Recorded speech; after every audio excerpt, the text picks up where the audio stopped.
한자 이야기, 낱말 이야기 574번째 시간입니다. 이번 시간은 불한당이라는 낱말 한번 살펴보겠습니다. 우리 구독자님 한 분께서 불한당에 대해서 한번 좀 설명을 해주시면 좋겠다. 이렇게 해서 제가 좀 조사를 한번 해봤습니다. 네, 불한당, 대략 알죠? 네, 한자를 어떻게 쓸까요?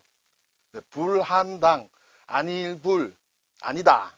한은 땀을 얘기합니다. 땀한. 그리고 당은 이제 무리를 짓는다. 무리당. 그러면 불한, 땀을 흘리지 않는 무리들이다. 이렇게 되겠죠. 네, 아닐불자는 이제 막 이렇게 씁니다. 그냥 넘어가겠습니다. 땀 한자는 땀이다. 땀은 이렇게 수분을 얘기하죠. 그래서 삼수변, 물을 뜻하는 삼수가 들어갔습니다. 그리고 간이라는, 방패간이라는 게 들어갔습니다. 방패라는 게 사실 그냥 맞기만 하는 게 아니고 옛날에 방패는 보면 이렇게 좀 Y자 모양으로 생겨서 찌르기도 하고 맞기도 하고 그런 것이에요. 그래서 이것을 해석하는 사람들 중에는 몸속에서 찔러 나오는 물이다. 몸속을 뚫고 나오는 물이다. 그래서 땀한이다. 이렇게 설명하기도 하고 그냥 발음이 왔다. 이렇게 보기도 합니다. 자, 당은 무리당 상당히 복잡하죠. 근데 이 오히려 상이라는 글자가 있어요. 상당히 중요한 글자예요. 오히려 상. 그리고 여기에 금을 흑, 금따는 그런 것이에요. 오히려 상이라는 것은 옛날에 거의 반 토굴과 같은 움집이라 할까요? 아니면 막 여러 가지 흙집인데 아주 옛날로 생각해야 돼요. 그래서 위에 이제 창문을 하나 내는 거예요. 구멍으로. 그 위로 그쪽으로 빛이 들어오고 또 안에 있는 공기가 다 그쪽으로 올라갑니다. 그래서 이 상에는 이렇게 높인다, 올라간다는 뜻이 있어요. 그래서 이 금을 흑이라는 것은 금은 머리 사람들이다. 금은 머리 사람들이 한 곳으로 몰린다. 한 곳으로 몰려있다. 그 물이다. 그래서 물이당 이렇게 설명하는 사람도 있습니다. 네, 상당히 복잡하냐면 금을 흑은 부수자죠. 그래서 부수자를 알면 오히려 상은 부수자 아닙니다만 이렇게 붙어서 물이당이다. 네, 제가 사진을 한번 찾아봤습니다. 국어 사전을 보니 몇 개를 가지고 왔는데 제가 때를 지어 돌아다니며 무리를 지어 돌아다니며 재물을 마구 빼앗는 사람들의 무리를 불한당이라 한다. 그리고 남 괴롭히는 것을 일삼는 파렴치한 사람들의 무리다. 그리고 때를 지어 다니는 강도다. 그래서 화적이다. 화적대라고 있죠. 화적. 또는 명화적. 그리고 이걸 불한당을 줄여서 그냥 한당이라고도 한다. 한당이라고도 해서 불한당이다. 이것을 보면 우리가 불황당, 불황당 또는 불황자 뭐 이렇게도 쓰기도 합니다만 일단 한자로는 이렇게 씁니다. 근데 한자 뜻을 가만히 보면 땀을 흘리지 않는 무리들이다.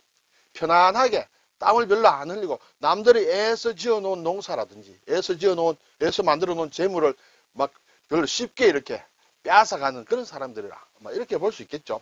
그래서 예문을 보면 불한당의 행패가 심하다. 저놈 순 불한당이다.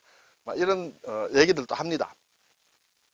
근데 제가 보니까 불한당이라는 말을 보니까 2017년도에 우리나라에서 나온 영화가 있더라고요. 불한당, 나쁜 놈들의 세상이다. 그래서 제가 중국이나 일본이나 이걸 찾아보니까 이 불한당이라는 한자 말은 중국이나 일본에서는 잘 안 쓰는 것 같아요. 그래서 영화 제목을 번역을 했는데 중국에서는 일단 한자로 뜻이 통하므로 불한당이라고 쓰고 아주 나쁜 놈들의 세계다. 이러한 뜻으로 붙였습니다. 나쁜 놈들의 세상이 되겠죠. 일본에도 보면 이러한 아주 나쁜 패거리들, 무리들의 윤무다 해서 막 행패를 부리고 어떻게 나돌아다니는 그런 것을 얘기하는 것 같아요.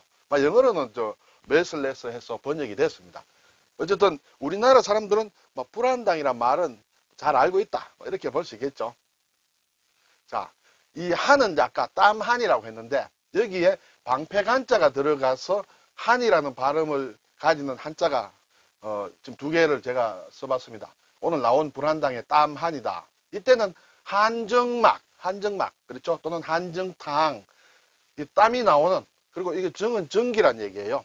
김이 난다. 그래서 우리가 사우나 같은 거, 그런 거 할 때 이제 한정막, 한정탕 할 때 이 한자를 쓴다.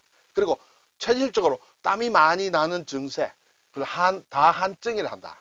다한, 땀이 많다. 이렇게 되죠. 그리고 여기에 방패간 위에 날일자를 쓰게 되면 가물다는 뜻이에요. 날씨가 가물다. 비가 내리지 않는다. 그런 뜻이 되겠죠. 이것은 해가 이렇게 날일자가 있죠. 해가 이렇게 내려쬐어서 땅이 방패처럼 단단하게 됐다. 그런 상황이다. 이렇게 얘기하기도 합니다. 그래서 한발이다. 가뭄을 얘기하죠. 또는 한해다 하면 가뭄으로 인한 어떤 농작물의 피해를 얘기할 때 한해라고 그렇게 얘기를 합니다. 자, 여기에 무리당이라고 제가 저건 우리가 앞에서 설명을 드렸는데 이 상자가 상당히 중요해요. 많은 글자를 만드는데 이 이외에 굉장히 많이 있습니다. 그런데 여기서 오히려 상에 들어가서 당자 발음이 나는 것 중에 우리가 가끔 볼 수 있는 것들을 한번 가져와 봤습니다. 여기에 밭전자를 아래 놓으면 당할 당자 또는 마땅당이다, 마땅하다. 그리고 흑토를 놓으면 집을 뜻하는 집당이다, 서당이다 할 때 그렇죠. 그리고 금을 흙을 넣으면 이제 무리당이다. 자, 무리당은 우리가 정치에서 보면 정당이 있죠. 그 정당에서 쫓아내는 것.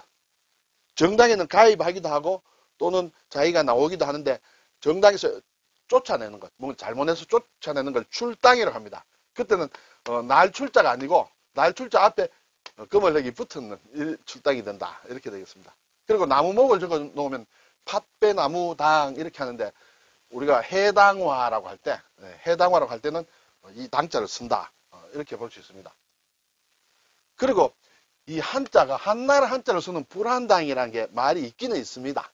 이것은 이제 우리나라의 역사와 관련되어 있는데 조선 정조 때 정조의 아들이 사도세자죠. 사도세자의 비가 해경궁 홍씨죠. 해경궁 홍씨와 해경궁 홍씨는 이제 홍봉한이라는 사람의 딸인데 그리고 영조가 나중에 이제 계비를 얻었는데 계비를 얻었을 때 그때 정순왕후를 얻었는데 그 사람의 아버지가 김항구예요.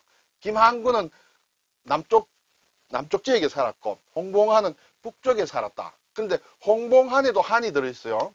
김항구에도 한이 들어있어요. 남쪽에 사는 김항구 그것을 남한이라고 한다. 북쪽에 사는 홍봉한 그 북한이라고 한다. 북쪽 지역에 살기 때문에. 그런데 이 두 사람들이 막 싸우게 돼요. 정순왕후와 해경궁 홍씨의 그 가문들이 싸웠는데 어느 편에도 들지 않는다. 남한에도 들지 않고 북한에도 들지 않는다. 그래서 그런 사람을 불한당이라고 했다라는 그거는 우리 역사에만 나오는 그러한 낱말로 볼 수 있습니다. 자, 오늘 불한당 땀을 흘리지 않고 이렇게 남의 것을 빼앗는다는 막 그런 뜻인데 어쨌든 행패를 부리고 다니는 사람들 그런 사람들을 우리가 불한당이라고 한다. 이렇게 되겠습니다. 감사합니다.